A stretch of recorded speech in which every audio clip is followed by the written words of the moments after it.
Hello aspirants, welcome to AKSIS Academy Daily Current Affairs. So ముందుగా నేను ఇచ్చిన question కనుక మనం చూస్తే other than resistance to pests, what are the prospects for which genetically engineered plants have been created? ఒకటి drought లాంటి వాటిని withstand చేయడానికి nutritive value of the produce, ఇది కూడా కరెక్టే. To enable them to grow and do photosynthesis in space ships, ఇంకా ఇంత technology రాలా. To increase their shelf life. So కాబట్టి 3 కానిటువంటిది answer. So 1, 2, 4. Before we go to the session, 2025 UPSC admissions, alage Telangana and Andhra Pradesh Group 1 and Group 2 admissions in both the mediums, atlane mentorship, వీటికి admissions కావాల్సినటువంటి వ్యక్తులు are those people who are interested కింద ఉన్నటువంటి నెంబర్కి call చేస్తే they will give you all the details. ఇంకా ఈరోజు topic వచ్చేసి టోటల్ లూనార్ ఎక్లిప్స్. ఇంకొక కొద్ది సమయంలో ప్రారంభం కానుంది. చంద్రగ్రహణం అని అంటాం. సో చాలామందికి చంద్రగ్రహణానికి సూర్యగ్రహణానికి తేడా తెలిసినప్పటికీ కూడా కొంచెం కన్ఫ్యూజ్ అవుతూ ఉంటారు. ఈరోజు ఎలాగో చంద్రగ్రహణం ఉంది కాబట్టి ఈ చంద్రగ్రహణానికి సంబంధించి మీరు పుస్తకాల్లో చదివిన దానికన్నా కొంచెం డెప్త్గా వెళ్ళేటటువంటి ప్రయత్నం కూడా చేద్దాం. సో ఈరోజు చంద్రగ్రహణం మాత్రమే కాదు, బ్లడ్ మూన్ కూడా. అంటే టోటల్గా చంద్రుడు కాపర్ అండ్ రెడ్ కలర్లోకి మారుతాడు, అంటే పూర్తిగా ఎర్రగా మారుతుంది. ఒకప్పుడు మనకి ఆస్ట్రానమీ ఇంకా ఇంతగా డెవలప్ అవునటువంటి రోజుల్లో ప్రపంచమంతా కూడా ఇవేవో కొన్ని శాపాలుగాను లేదా చంద్రుడు రక్తం ఎక్కాడనో ఇలాంటి రకరకాల భావనలు ఉండేవి. బట్ ఎప్పుడైతే కొంత ఆస్ట్రానమీ, అంటే నేను ఆధునిక సమాజంలో చెప్పట్లేదు, ఈవెన్ వరాహమిహిరుడు ఇట్లాంటి సమయం ఉన్నప్పుడే మనకి ఆస్ట్రానమీ అది డెవలప్ అయినప్పుడు భారతదేశంలోని ఇంకా ఇతర ప్రాంతాల్లోని కూడా ఈ సూర్యుడు, చంద్రుడు, భూమి ఈ 3 కదలికల వల్లనే ఈ సూర్య చంద్రగ్రహణాలు అనేటటువంటి వస్తాయి అనేటటువంటి విషయాన్ని అర్థం చేసుకున్నారు. కానీ ఎప్పుడైతే మనకి శాటిలైట్ వ్యవస్థలు, కంప్యూటర్స్, ఆస్ట్రానమీ, అలాగే టెలిస్కోప్స్, హబుల్ టెలిస్కోప్స్ ఇట్లాంటివి వచ్చాయో పూర్తి స్థాయిలో ఎందుకు ఈ రకమైనటువంటి ఆస్ట్రానమికల్ చేంజెస్ అనేటటువంటి వస్తున్నాయి అనేది పూర్తి స్థాయిలో మనకు అర్థమైంది. సో అందులోనే భాగంగా మనకి ఈరోజు 7 సెప్టెంబర్ 2025 పూర్తిగా, పాక్షికంగా కూడా కాదు, పూర్తిగా చంద్రగ్రహణం ఏర్పడనుంది. అది చంద్రగ్రహణం అంటే ఏంటి? సాధారణంగా ఎప్పుడైనా చాలా ఈజీగా గుర్తుపెట్టుకునే పద్ధతి ఏంటంటే, చంద్రగ్రహణం అంటే చంద్రుడు మూసుకుపోతాడు, సూర్యగ్రహణం అంటే సూర్యుడు మూసుకుపోతాడు. సింపుల్ గుర్తుపెట్టుకోండి. అంటే చంద్రుడు ఫుల్గా ఉన్నప్పుడు చంద్రగ్రహణం అయినా సూర్యగ్రహణం అయినా అది ఫుల్ మూన్ అప్పుడే వస్తుంది, అంటే పూర్తి స్థాయిలో మనకి పున్నమి రోజే వస్తుంది. సో సూర్యగ్రహణం అంటే సూర్యుడు మూసుకుపోతాడు, చంద్రగ్రహణం అంటే చంద్రుడికి భూమి యొక్క నీడ మూసుకుంటుంది అంతే, కానీ చంద్రుడు కనిపిస్తాడు కానీ రంగు మారుతుంది.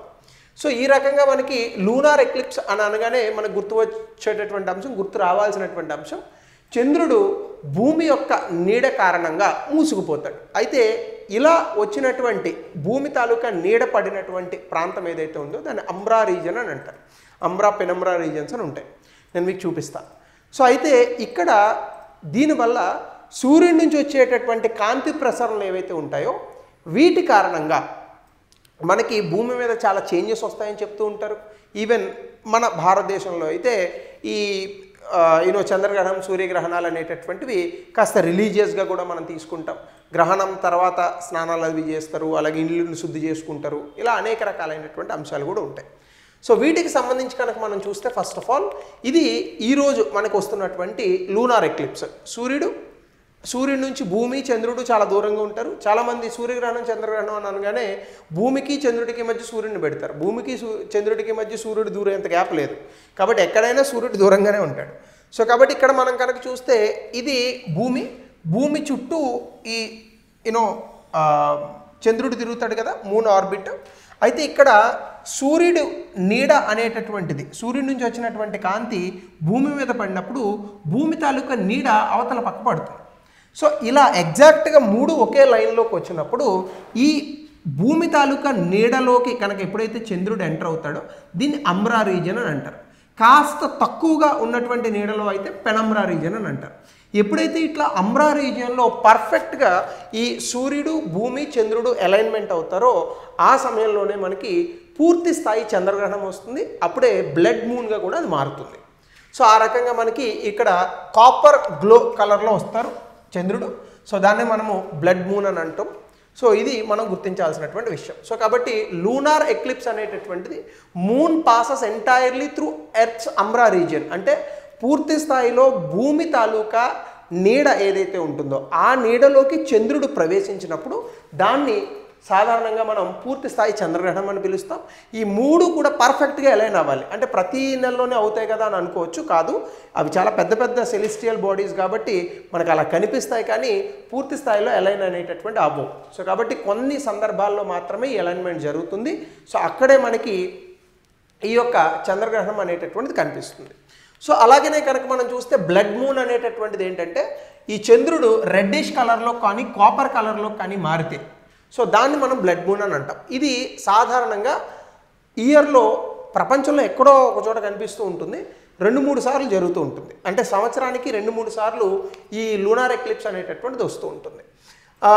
ఈ బ్లడ్ మూన్ అనేటటువంటిది సాధారణంగా అన్నిసార్లు ప్రతి ప్లేస్లోని పర్ఫెక్ట్గా కనిపించదు, కొన్ని ప్రాంతాల్లో మాత్రమే ఆ పర్ఫెక్ట్ అలైన్మెంట్ ఉన్న చోట కనిపిస్తుంది.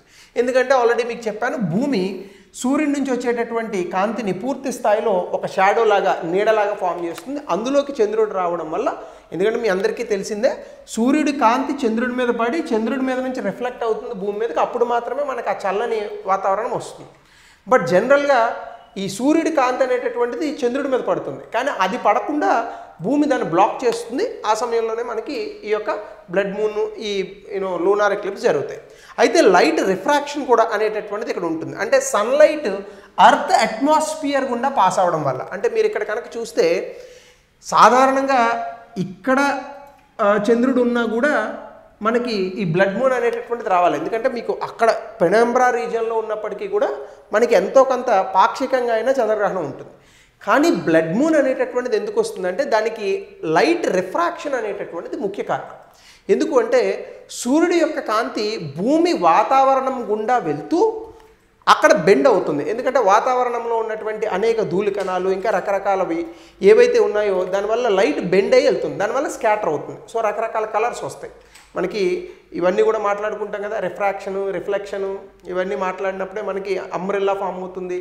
సో ఆ రిఫ్రాక్షన్ కారణంగా లైట్ ఎప్పుడైతే బెండ్ అయ్యి భూమి వాతావరణం గుండా చంద్రుడి మీద పడుతుందో దానివల్ల మనకి ఈ యొక్క రెడ్ కలర్ అనేటటువంటిది వస్తుంది. అలాగే ఇందులో మనకి స్కాటరింగ్ ఎఫెక్ట్ అనేటటువంటిది కూడా ఉంటుంది. బ్లూ వేవ్ లెంగ్త్ ఉన్నటువంటి లైట్స్ సాధారణంగా స్కాటర్ అవుతాయి, కాబట్టి red and orange wave lengths మాత్రం పాస్ త్రూ అవుతాయి. సో దీని కారణంగానే ఈ స్కాటరింగ్ ఎఫెక్ట్ వల్ల కూడా మనకి ఈ యొక్క బ్లడ్ మూన్ అనేటటువంటిది ఏదైతే ఉందో అందులో ఆ ఎఫెక్ట్ అనేటటువంటిది మనకు వస్తుంది. సో బ్లూ లైట్ స్కాటర్ అవుతుంది, రెడ్ లైట్ అనేటటువంటిది ఆరెంజ్ లైట్ పాస్ అవుతుంది. సో అట్లాగనే రిజల్ట్ మూన్ అనేటటువంటిది రెడ్డిష్ కాపర్ కలర్లో వస్తుంది, because blue light already wave లెంగ్త్లో పక్కకి వెళ్ళిపోయింది కాబట్టి. సో ఇది మనం బ్లడ్ మూన్గా చూస్తాం. సో లూనార్ ఎక్లిప్స్ ఇప్పుడు సాధారణంగా పెనంబ్రల్ రీజియన్లో ఉంటే ఇంకో ఇట్లా భూమి తాలూకా నీడ ఇలా పడుతుంది, పార్షియల్ అయితే ఇంకో ఇట్లా పడుతుంది. ఈరోజు పూర్తి స్థాయిది కాబట్టి ఇగో ఇట్లా పూర్తి స్థాయి చంద్రగ్రహణం వస్తుంది. సో సెలెస్టియల్ స్టడీస్లో ఇవి చాలా ఉపయోగపడతాయి. ఈవెన్ కరెక్ట్గా మనం చెప్పాలంటే మనకి ఎడ్డింగ్టన్ అనేటటువంటి ఒక శాస్త్రవేత్త ఉంటాడు. ఈ ఐన్స్టీన్ చెప్పినటువంటి సిద్ధాంతాన్ని, అంటే ఈ లైట్ గ్రావిటీ గురించి ఎక్స్ప్లెయిన్ చేస్తారు కదా, స్పెషల్ థియరీ ఆఫ్ రిలేటివిటీ ఉంటాయి కదా, అవి ఎక్స్ప్లెయిన్ చేసినప్పుడు ఐన్స్టీన్ చెప్పినటువంటి సిద్ధాంతాన్ని ప్రూవ్ చేయడానికి ఈ సోలార్ ఎక్లిప్స్, లూనార్ ఎక్లిప్స్ సందర్భంగానే ఎక్కువగా మనకు ఉపయోగపడుతుంది. అఫ్కోర్స్ అక్కడ మనకి ఆస్ట్రానమీలో ఎక్కువగా లూనార్ ఎక్లిప్స్ కన్నా సోలార్ ఎక్లిప్స్ ఎక్కువ ఉపయోగపడుతుంది. లైట్ బెండ్ వెళ్తుంది అనేటటువంటి సిద్ధాంతాన్ని బాగా చెప్పినటువంటి వ్యక్తి ఐన్స్టీన్. సో అట్లానే మనకి సోలార్ ఎక్లిప్స్ కూడా ఉంది. సెప్టెంబర్ 21వ తారీఖున మనకి సోలార్ ఎక్లిప్స్ కూడా ఉంది. అయితే మన దేశంలో ఇది పాక్షికంగా ఉంది. కానీ వచ్చే సంవత్సరం ఆగస్ట్ నెలలో 2026లో పూర్తి స్థాయి సూర్యగ్రహణం అనేటటువంటిది భారతదేశంలో ఉంది. సో సూర్యగ్రహణం అనేటటువంటిది moon moves between earth and sun. So ఇక్కడ కూడా మీరు కనుక చూస్తే ఇందాక అర్త్ ఇక్కడ ఉంది, మూన్ ఇక్కడ ఉంది. ఇప్పుడు అట్లా కాకుండా మూన్ ఇక్కడికి వస్తుంది, అర్త్ ఇక్కడికి వస్తుంది. మీకు డౌట్ రావచ్చు, సార్ సాధారణంగా సూర్యుడి కన్నా చంద్రుడు చాలా చిన్నవాడు కదా, కానీ సూర్యుడిని ఎలా మూసేస్తుంది చంద్రుడు అని? Because of the distance. మీరు సూర్యుడిని ఇక్కడ ఇలా అరిచే అడ్డు పెట్టుకోండి, మీ కన్ను చిన్నది, అరిచే పెద్దది కాబట్టి మీకు అడ్డు పెట్టగలరు. అట్లానే ఇక్కడ కూడా భూమికి చంద్రుడికి ఉన్న డిస్టెన్స్ చాలా తక్కువ సూర్యుడితో పోలిస్తే. కాబట్టి ఎప్పుడైతే చంద్రుడు అడ్డొస్తాడో ఆ పూర్తి స్థాయి చంద్రుడు తాలూకా నీడ కానీ లేదా చంద్రుడు కానీ లేదా చంద్రుడి మీద నుంచి పడేటటువంటి నీడ కానీ సూర్యుడిని మొత్తం కప్పినట్టుగా మనకు కనిపిస్తుంది అనమాట. సో కాబట్టి ఇక్కడ సోలార్ ఎక్లిప్స్ అనేటటువంటిది moon moves between earth and sun, అంటే భూమికి సూర్యుడికి మధ్యలో చంద్రుడు వచ్చినప్పుడు సోలార్ ఎక్లిప్స్ వస్తుంది. మూన్ పూర్తి స్థాయిలో సూర్యుడి తాలూకా కాంతిని పార్షియల్గా కానీ పాక్షికంగా కానీ పూర్తిగా కానీ బ్లాక్ చేస్తుంది. దానివల్ల షాడో ఎర్త్ మీద పడుతుంది. ఇది కేవలం మళ్ళీ న్యూ మూన్ అప్పుడే జరుగుతుంది. సో సన్ మూన్ అనేటటువంటిది అలైన్మెంట్ కూడా same side of the earth ఉండాలి, ఇందాక మీకు బొమ్మలో చూపించినట్టుగా. సో న్యూ మూన్ మనకి సాధారణంగా ప్రతి 29.5 రోజులకి నడుస్తుంది కాబట్టి సో ఆ పర్ఫెక్ట్ అలైన్మెంట్ రావడానికి కూడా చాలా వరకు సమయం పడుతుంది. ప్రతి నెలలోనే ఇది జరగదు. సోలార్ ఎక్లిప్స్ కూడా మనకి depending on the moment of the earth and sun and moon 2 నుంచి 5 సార్లు యాన్యువల్గా జరుగుతుంటుంది. కానీ మనకి దీనికి చాలా పర్ఫెక్ట్గా మన వాళ్ళు పంచాంగం రాశారు. సో అది చాలా గొప్ప విషయం. సో ఆ పంచాంగం అనేటటువంటిది అసలు ఆస్ట్రానామికల్లో చాలా గొప్ప విషయం. కాకపోతే మనం దాన్ని ప్రపంచవ్యాప్తంగా ఎక్కువగా సర్క్యులేట్ చేయలేకపోయినాం. మీరు చూడండి, పంచాంగంలో వేలతో లెక్కగట్టి ఎప్పుడు సూర్యగ్రహణం వస్తుంది పాక్షికంగా ఈయన అనేటువంటి చెప్తారు మీకు. మామూలు మన తాలూకా గ్రిగారియన్ క్యాలెండర్లో అలా ఉండదు. సో కాబట్టి చాలా అద్భుతంగా మన పూర్వీకులు కనుక్కున్నారు. బట్ ఆ నాలెడ్జ్ని మనం ముందుకు ఇంకా తీసుకురాలేకపోతున్నాం. సో ఈ మూన్ ఆర్బిట్ టిల్ట్ అయి ఉంటుంది ఒక 5 degrees with respect to earth orbit around the sun. So దాని కారణంగానే మనకి సోలార్ ఎక్లిప్స్ వస్తుంది. అయితే చాలామంది భూమి చుట్టూ సూర్యుడి చుట్టూ భూమి తిరుగుతుంది, భూమి చుట్టూ చంద్రుడు తిరుగుతాడు, ఇది కాన్స్టెంట్గా ఉంటుందని అనుకుంటారు. అది చాలా తప్పు. యాక్చువల్గా ఆ మూమెంటే డిఫరెంట్గా ఉంటుంది. ఇప్పుడు సోలార్ సిస్టమ్ ఉందా, ఇప్పుడు ఇది భూమి అని అనుకోండి, ఇది సూర్యుడు అని అనుకోండి, ఇది చంద్రుడు అని అనుకోండి, ఈ 3 తిరుగుతున్నాయి. ఈ 3 మళ్ళా మొత్తం మిల్కీవే కదా మనది.